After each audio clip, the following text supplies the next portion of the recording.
Hello, you guys. I've been really busy. My dad and my family ended up surprising me with all of my stuff from storage on Christmas Eve, and I've pretty much been nitpicking like through everything because it's a whole lot of stuff. And I'm only one person, and I still got 8 kids to take care of.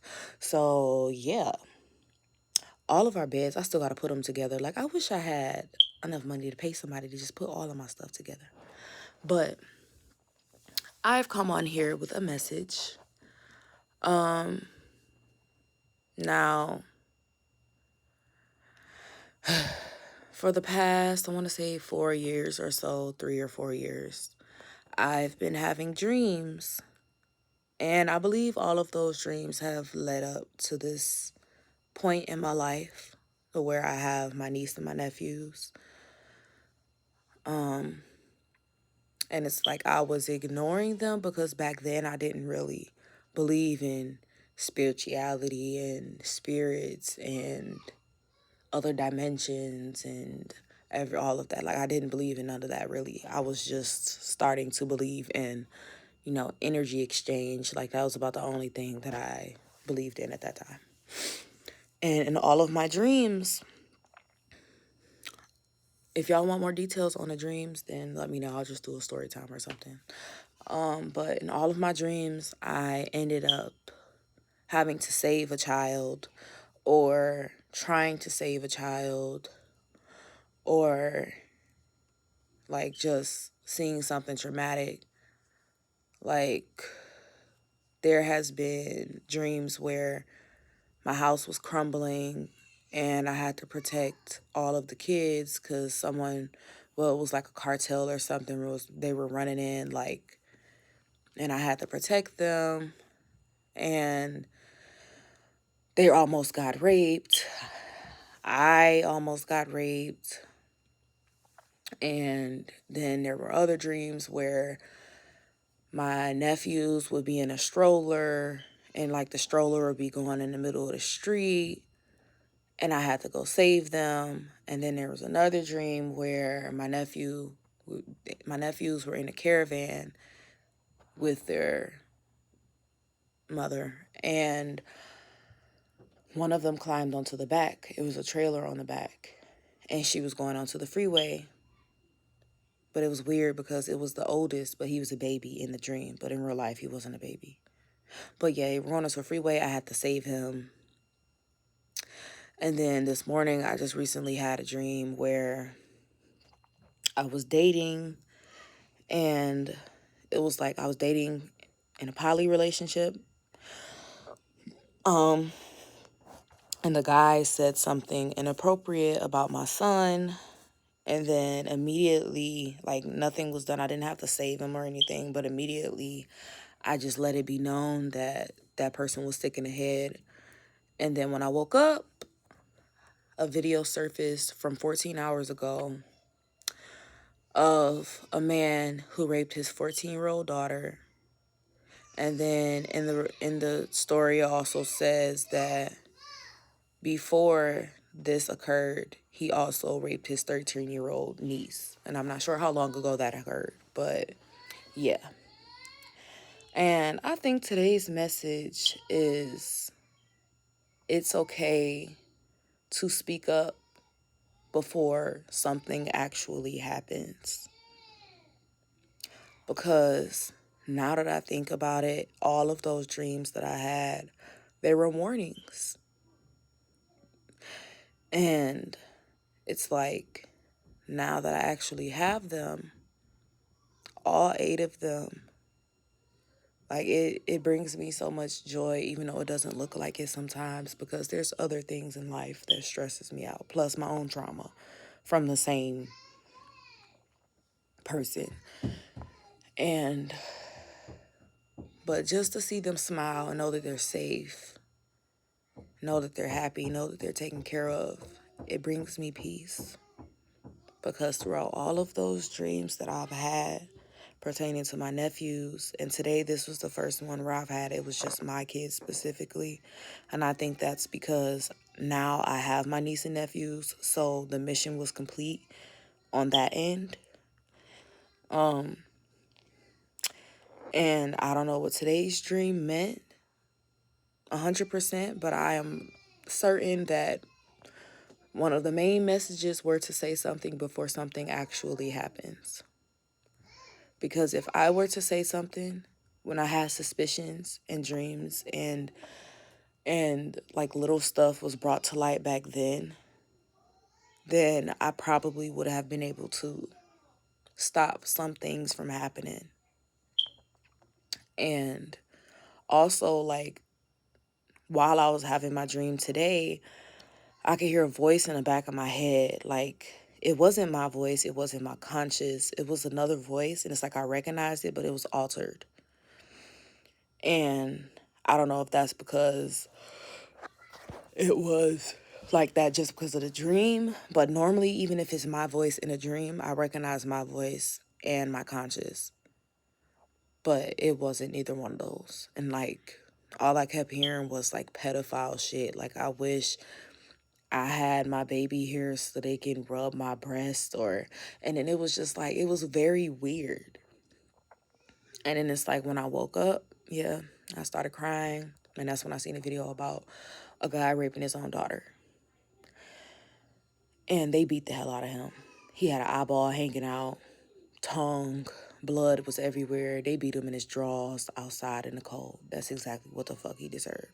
And I also feel like if we were to catch that person in the act, if I wouldn't have saved the kids, if we were to catch that person in the act, I feel like that's exactly what would have happened to her too. So everything in a way, in its way, shape, or form happens for a reason. And we don't need to go catching cases that's unnecessary. So everything happens for a reason. Like, I do struggle sometimes because it's hard trying to financially take care of 8 kids. I'm not rich. I never have been. Well, actually, I take that back. I'm rich. I just don't have the money in 3D form yet. But yeah, it's like, it's a bittersweet situation. It's like, I don't want them to be separated. I want them to still know that they have someone that dearly loves them and is willing to go to the end of the earth to protect them. And that someone is me. Even if their own parent won't go beyond measures to protect them, it doesn't matter because they have me. At the end of the day, I'll do whatever I have to do, whatever I need to do to make sure that they're okay. And I just want them to know that. And yeah, I think that concludes the message. Start speaking up before something actually happens. If you have suspicions, go investigate. If someone said that something happened to them, don't question it. Investigate. Do whatever you gotta do to protect these babies. Don't put nobody on a pedestal because it obviously, even these kids' own parents are doing shit to them that should never even have crossed their minds. Like, this world is wicked and it's getting crazier day by day.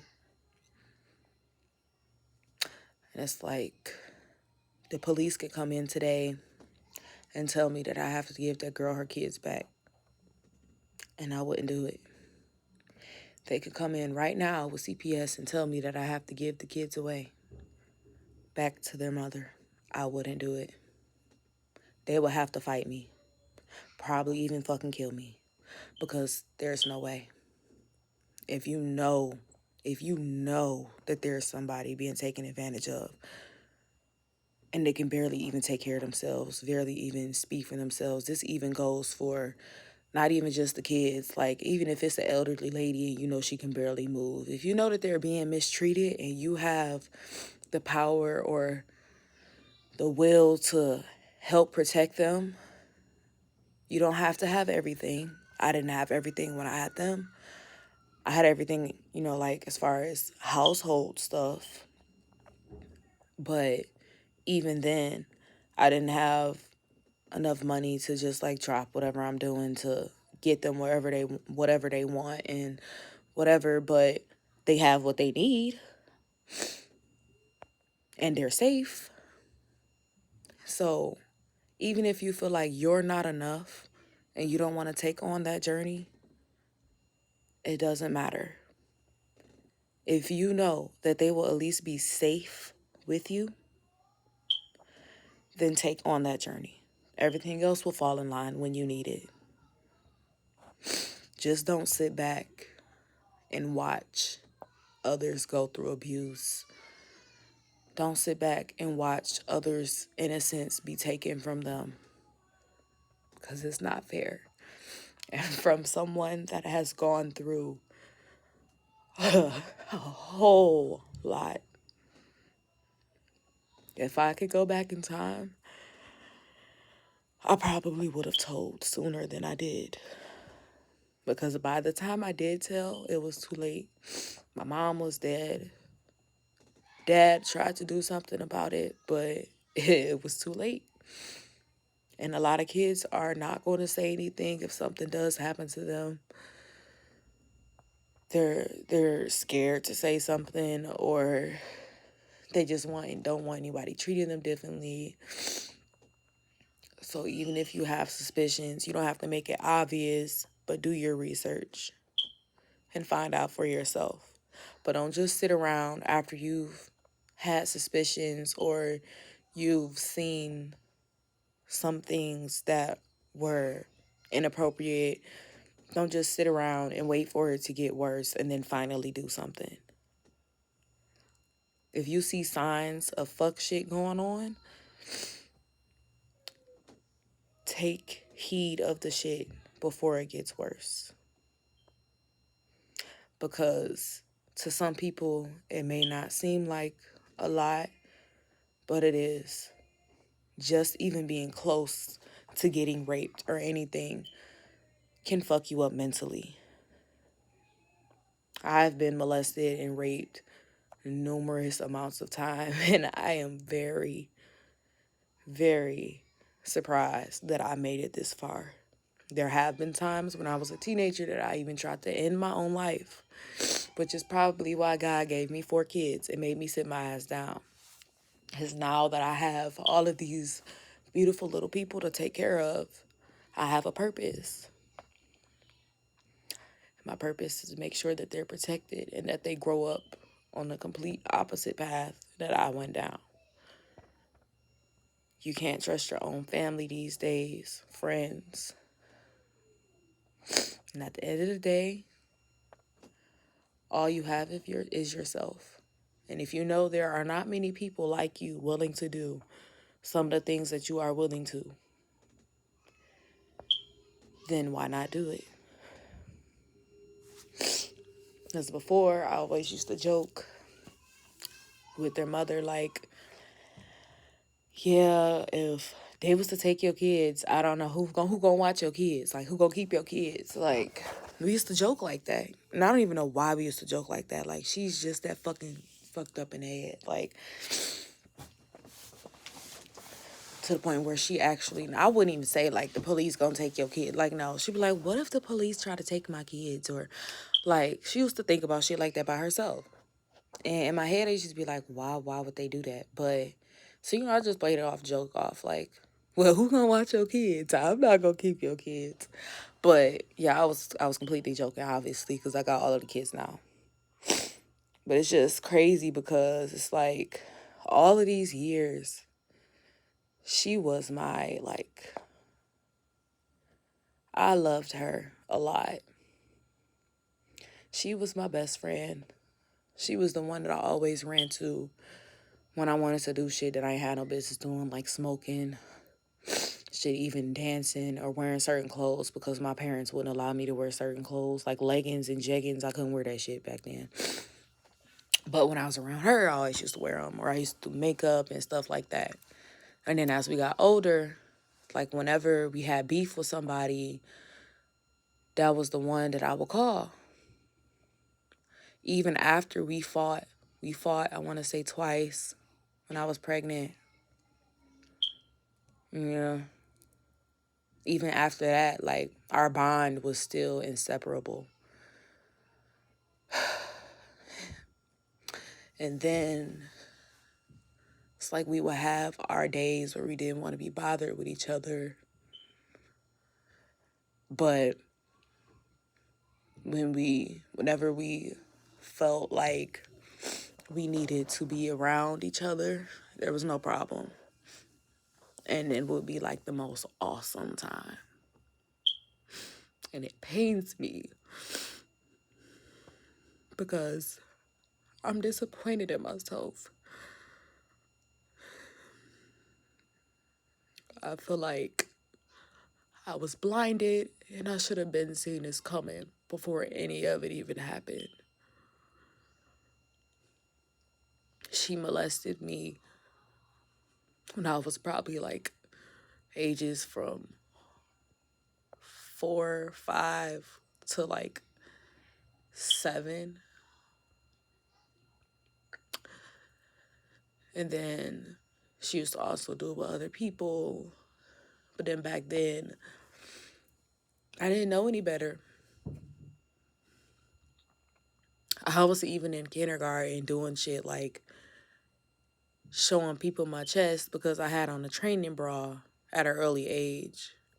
And I used to do shit like flash people and stuff. Like, I was just very, like, all of these years, it just makes me wonder, did anybody even pay attention enough to me to notice that I was doing things that weren't normal for a 5-year-old? And then it's like, when I got older and she apologized, it felt like an empty apology. But back then, I accepted it because I just wanted to have that sister bond. She was the only sibling that I had with my mother. All of my other siblings are on my dad's side. And when I was younger, I always felt like I didn't fit in with my dad's side because all of my other siblings all had the same mother and we just shared the same dad. And after my mom died, yeah, I just never felt like I fit in. So whenever I wanted to feel that love, that's when I would hang out with my sister. And then it's like, now I don't know how to think anymore. I don't trust anybody at all because, like I said, I'm disappointed in myself. I should have been seeing it coming. If you did something to me, like, I took it, I gave benefit of the doubt because she was in her teenage years. I was like, okay, she might have been going through something. But as we get older, after I had that first dream, like, my whole life, I've had dreams that were messages and warnings before something happened, especially before something traumatic happened or before somebody died. I've always had a dream. And I just really wish I could go back and I recognize those dreams instead of just taking them as regular dreams. Because some dreams are the complete opposite meaning of what they actually are, but those dreams were for sure warnings. And I'm glad I got them when I did. It's just I wish I had gotten to them sooner. It's really crazy that you can't trust nobody.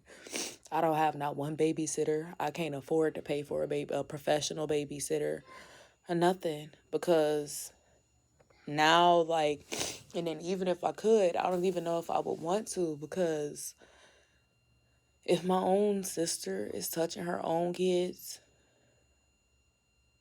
then I don't know who the hell I can trust. I'm scared to date. I've been single for over a year.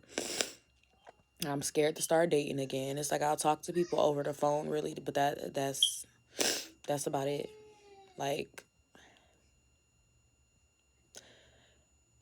it really makes no sense at all. Like, I really want to know, like, what provokes people to want to be like, oh, I want to touch a kid. There are so many other men and women, grown ass men and women, that you can go throw yourself at. Why would you want to go and touch a kid?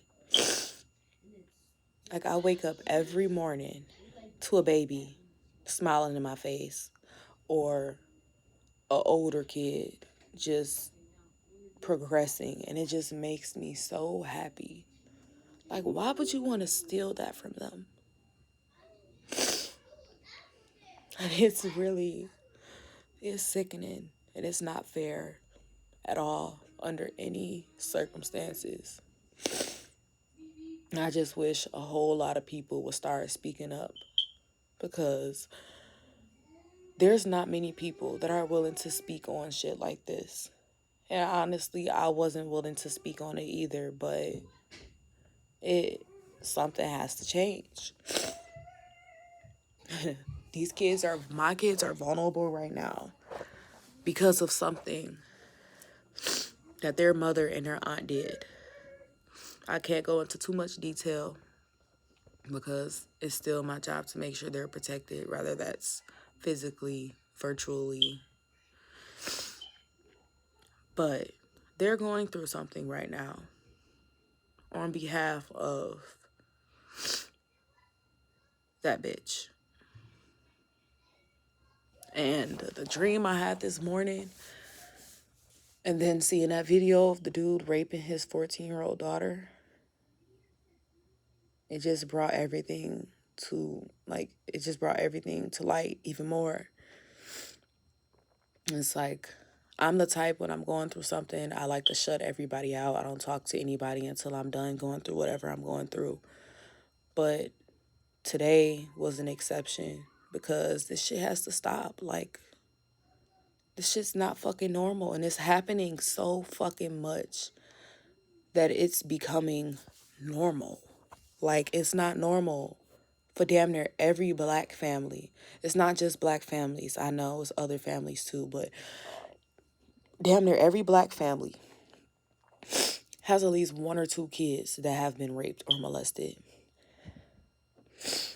Some of them say something, some of them don't. And the ones that don't say nothing, it just keeps repeating and repeating. And some of them that do say something, the parents brush it off, or they keep it under wraps and it keeps repeating, or that child that was touched grows up to hate themselves or even kill themselves. Like, it's just not fair. But anyway, I think I'm going to exit now. I'll see you guys soon. Bye.